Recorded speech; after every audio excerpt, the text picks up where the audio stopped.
विषय पर doctor S Sen से की गई बातचीत सुन रहे थे।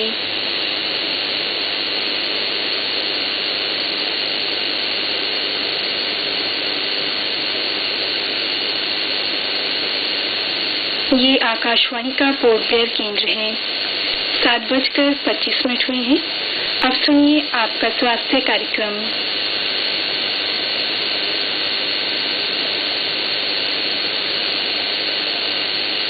स्मरण शक्ति या याददाश्त अथवा मेमोरी इंटेलिजेंस या बुद्धिमत्ता का एक महत्वपूर्ण अंग है, जिसका हमारे जीवन के प्रत्येक क्षण से गहरा रिश्ता है।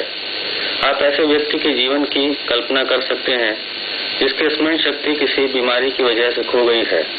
ऐसे क्षण प्रत्येक व्यक्ति के जीवन में आते हैं जब कोई किताब या ट्रेन का टिकट या इम्पोर्टेंट दस्तावेज हम घर में रखकर भूल जाते हैं और लाख कोशिश करने पर भी उसको ढूंढ नहीं पाते हैं। तब कितनी झंझलाहट होती है, इसका एहसास हम सभी को है।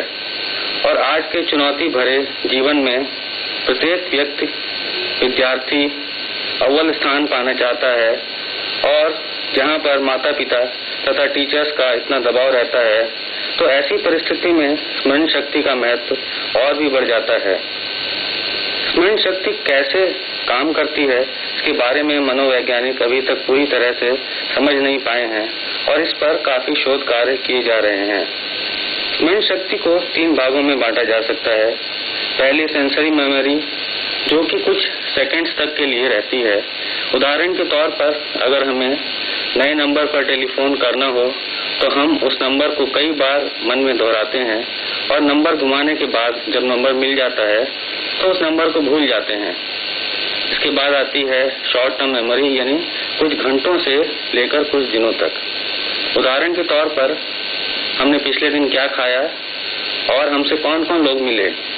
इसके बाद आती है लॉन्ग टर्म मेमोरी, यानी जब याददाश्त पक्की हो जाती है तो परमानेंट मेमोरी बैंक में चली जाती है तथा कंप्यूटर की तरह हम कभी भी उसे वापस निकाल सकते हैं। स्मरण शक्ति में सबसे महत्वपूर्ण है कि हम जिस चीज को याद रखना चाहते हैं उस चीज को हम बहुत ध्यान से देखें और समझें, यानी अटेंशन तथा कंसंट्रेशन बहुत अधिक होना चाहिए तथा आसपास ध्यान बटाने के लिए या डिस्टर्ब करने के लिए और कोई न हो। यह भी अच्छा होगा कि हम एक कठिन चैप्टर को छोटे छोटे भागों में बांटकर याद करने की कोशिश करें तथा रिपीटेडली उसको याद कर दोहराएं, और इस चीज को हम जितना दोहराएंगे उतना ही हमारी स्मरण शक्ति में यह अच्छी तरह से दर्ज होगा। प्रायः पहली सीढ़ी यानी अटेंशन और कंसंट्रेशन में ही दोष होने से हमारी आगे की प्रक्रिया खंडित हो जाती है और हम जो भी देखते या पढ़ते हैं वो पक्का नहीं हो पाता और समय के साथ मिट जाता है। अच्छी मेमोरी के लिए यह भी जरूरी है कि घर का माहौल अच्छा हो तथा माता पिता बच्चे के साथ बैठकर खुद भी पढ़ाई में रुचि लें और बच्चे के सामने अच्छा उदाहरण प्रस्तुत करें तथा समय समय पर बच्चे के अचीवमेंट को सकारात्मक तौर से बढ़ावा दें तथा अगर बच्चे को कोई चीज समझ नहीं आ रही है तो उसकी मदद करें।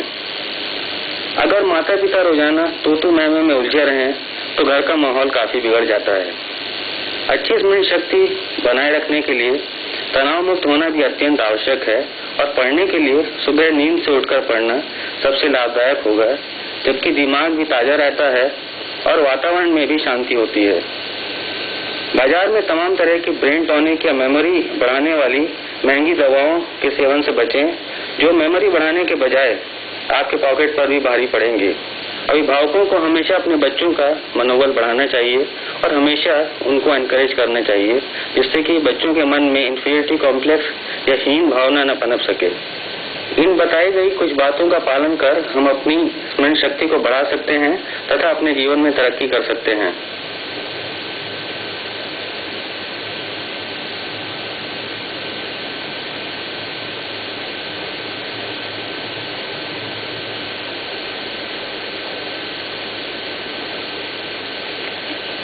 आपका स्वास्थ्य कार्यक्रम में अभी आपने सुना कैसे दुरुस्त रखें अपनी स्मरण शक्ति को।